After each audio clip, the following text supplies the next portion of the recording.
A soldier's legacy comes home. My name is Gary Chasen, the owner of Uncle Sam's Pawn Shop, and I have a wonderful, wonderful item for you here. Thank you. Is your brother's Purple Heart, and look at it right here. It took several weeks, but we tracked down the next of kin for Leroy Bryant, the soldier's name on the back of that Purple Heart.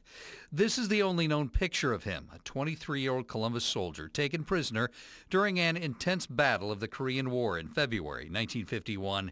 He died in captivity. His Army files are believed to have been destroyed in a fire, but the family still has a proclamation signed by President Dwight Eisenhower. We talked to his brother Abner and sister Ruby. Remember your brother? Leroy? Leroy? Oh. Yes, this was Leroy's Purple Heart. Abner was only 14 when soldiers came to his house, telling his parents their oldest son was missing and believed dead.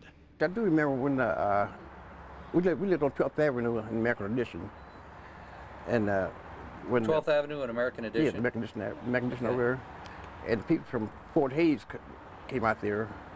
I think they brought a telegram out there to our servicemen. I remember that, because they was all sitting out in the yard somewhere in the porch. That's when they got the news, about him. They never found any remains? No. Just disappeared, like vanished. That's the part I know, because I could never understood, if he got killed or something like that, why they couldn't find his body. We used to always say maybe one of these days he would come home. That's what we used to say. We used to always say maybe one of these days he'd come home. We thought probably he went over there and they couldn't find him. After maybe, they always say maybe one of these days he'll show up. In a way, today he did, showing up in the form of a Purple Heart to a home on Northview Avenue. The final chapter of this story, getting it back to the family, just seeing the emotion and the feeling and the love between these three generations of family.